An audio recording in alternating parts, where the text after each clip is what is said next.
Siddharth foundation वासिन संस्थेच्या वतीने शालेय विद्यार्थ्यांना स्कूल बॅग, लेखन साहित्य व खाऊ वाटप कार्यक्रम संपन्न।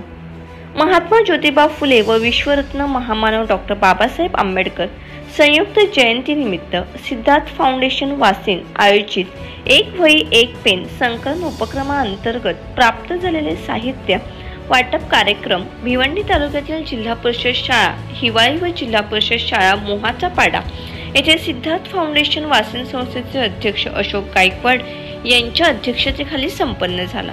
शाळा व्यवस्थापन समिती हिवाळी अध्यक्ष सुरेश दरे, ग्रामपंचायत सदस्या शिल्पा पाटील व सिद्धार्थ फाउंडेशन वासिन संस्थेचे पदाधिकारी यांच्या हस्ते विद्यार्थ्यांना स्कूल बॅग, शालेय लेखन साहित्य तसेच खाऊ वाटप करण्यात आले। अशा प्रकारे सर्व विद्यार्थ्यांना 36 स्कूल बॅग व 108 वह्यांचे वाटप करण्यात आले। कार्यक्रमाचे प्रास्ताविक व सूत्रसंचालन मुख्याध्यापक सुनील मुलोहार यांनी केले। सदर कार्यक्रमाला सिद्धार्थ फाउंडेशन वासिन संस्थेचे अध्यक्ष अशोक गायकवाड, सरचिटणीस जगदीश गायकवाड, कोषाध्यक्ष डॉक्टर होमराज शेंडे, माजी अध्यक्ष वसंत धनगर, माजी कोषाध्यक्ष डॉक्टर रत्नदीप शिवगड, शाळा व्यवस्थापन समिती अध्यक्ष सुरेश दळे, उपाध्यक्ष ज्योत्स्ना पाटील, ग्रामपंचायत सदस्य शिल्पा पाटील, सामाजिक कार्यकर्ते धनेश पाटील, राम पाटील, शाळा व्यवस्थापन समिती मोहाचा पाडा अध्यक्ष अंजनी बांगर, उपाध्यक्षा जयश्री तरे, अंगणवाडी कार्यकर्ते अश्विनी लकडे, सायली चिमडा, नीलम म्हसकर, कुंदा मांजे, राम भोईर आदी उपस्थित होते। ब्युरो रिपोर्ट, लोकल वृत्तवाहिनी। श्रीमंताची जी मुलं आहेत ना ती कॉन्व्हेंट हायस्कूल मध्ये जातात आणि जर तुम्हाला गरीब विद्यार्थी पाहायचा असेल तर तो जिल्हा परिषद शाळेमध्ये जाऊन तुम्हाला बघावं लागेल, त्यांना शोधायची गरज पडत नाही।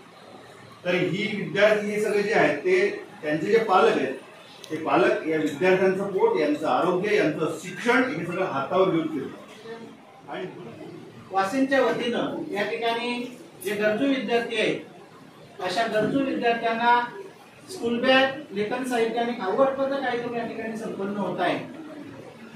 मला आनंद वाटतो की मी अतिशय योग्य शाळा निवडली।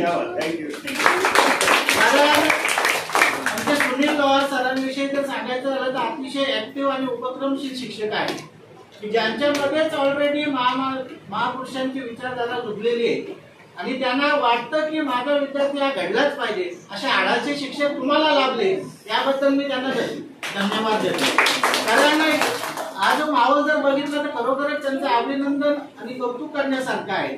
त्यांच्या अभिनंदनासोबत तुमचं जेवढं कौतुक करावं तेवढं कमीच आहे, कारण तुमच्या सहकार्याने या गोष्टी होऊ शकत नाही।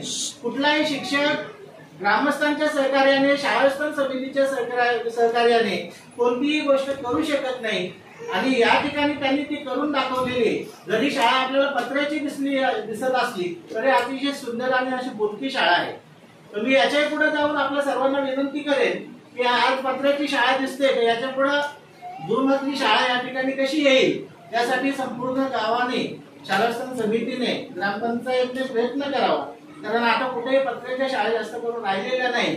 G+1 अशी पक्क्या स्वरूपाची इमारत या ठिकाणी नक्कीच निर्माण होईल। सरकार त्यासाठी गंभीर आहे। आपली जर साथ त्याला मिळाली तर या ठिकाणी ती वास्तू निर्माण होईल आणि शाळा गावाचा आरसा असतो हे लक्षात ठेवा।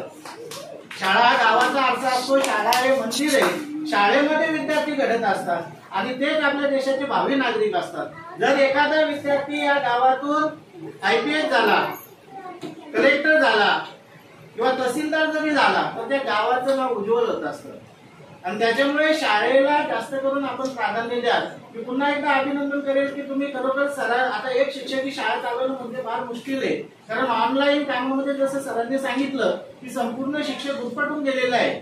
विद्यार्थ्यांकडे शिकवून होतं परंतु विद्यार्थ्यांचं पाहिजे तसा सराव, ज्या पद्धतीने विद्यार्थी डेव्हलप आपण केला पाहिजे, त्याला संपूर्ण त्याचं व्यक्तिमत्व जसं घडवलं पाहिजे त्याच्यासाठी वेळच दिला जात नाही। कारण संपूर्ण शिक्षण प्रक्रिया फक्त ही इव्हेंट मध्ये गुंतलेली आहे। अनेक उपक्रम राबवा, त्याचे फोटो टाका, ती लिंक भरा, याच्यामध्ये संपूर्ण वेळ जाते।